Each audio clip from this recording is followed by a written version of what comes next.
Welcome back to Get Well Soon, the red pill content of Welly F, aka Moriarty, where the mindset is and will forever be where you die a villain or you live long enough to see yourself become a simp. So, today, I wasn't even planning to even put any content today because my mind was on another subject matter that was a lot more intriguing and is going to take on a longer context as far as recording goes, and it's probably going to be in long form on the podcast. And that is a subject regarding emotional tampons, nice guys, nice women. And either way, my mind is in another place right now. But I did see a tweet today that caught my attention, and I felt that I needed to address it. So as I address it, I just, put up this little short video for you guys to watch, and you guys are gonna see the same thing I see. A lot of simping in the comment section, and a lot of just overall thirst from guys that do not have a clue about life in general. They're basically pussy beggars that don't have anything else going for themselves, and they're probably just bored during the quarantine.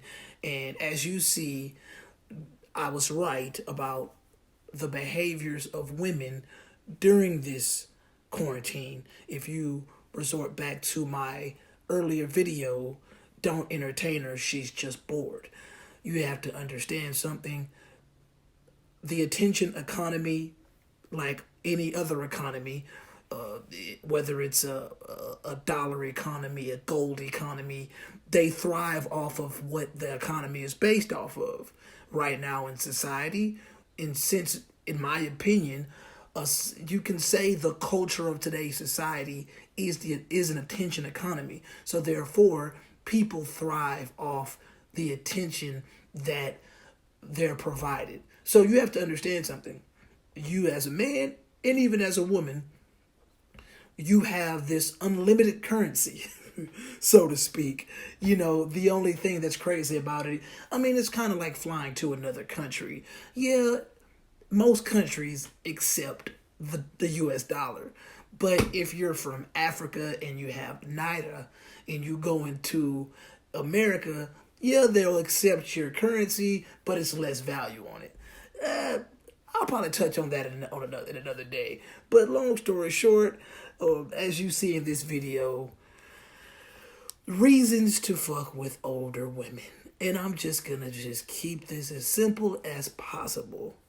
Her first bullet point states, they can actually cook. Once again, referring to older women. First bullet point, they can actually cook. What does actually cook mean? Like, seriously. Let's stop forgetting that we live in a service economy where if I really just had money like that and I'm with a woman that couldn't cook, I mean, at the end of the day, there are pretty much so many avenues for people that do not have the skill set of cooking. They can go on YouTube where somebody is providing them the service of chef training for free. I mean, and once again, it's a service economy. I can do Uber Eats. I can do DoorDash. I can do Postmates. A woman having to cook is not a necessity in 2020. That's why most women are still thriving today, because of the fact that they can't cook. Okay, cool. There are other ways to eat. That is a weak bullet point, and I'm getting tired of seeing it, really. Second bullet point, they don't want more kids. Well, a lot of young men still desire a child someday. So that's not, I don't see how that's beneficial to a young 27, 28-year-old guy when he's not really even sure about his future. But to tell him, well, I don't want no more kids, I don't know, that may do more damage to you than good. Unless a guy is, maybe approaching 30, and he realizes that he doesn't have the type of lifestyle where he'll ever have time for a kid. That's a different thing. But your average guy under the age of 30 probably still has the desire to be a father someday. So I don't know. I don't know what that means. I think that that's just awfully selfish of a woman to think that that makes her better. I don't even know what that means. Like, I guess. They don't play games. Okay, if an older woman is seeking the companionship of a young man in his primes, she is definitely playing games. She has no desire to get with somebody that is on her same maturity and mental level.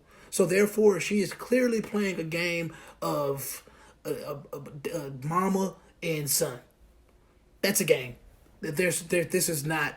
There's no way around it. It's a game. So if she's playing that game, she's gonna play more. Sorry. They love sex. No, they don't. Next bullet point. They not always in the streets. Always does not mean never. Next bullet point. They always want to feed you. That sounds like a grandmother. Next bullet point. They like to travel. Yes, I'm sure, with my money. Next bullet point. They don't do drama. The older generation made soap operas popular. Soap operas are literally dramas. Love and hip hop and all that stuff is watched by women of all age ranges. That is literally drama. If you are dealing with a woman that loves that type of programming and you think that she is not going to display that type of behavior in real life, you are sadly mistaken. Terrible. They have their own money is the next to last bullet point.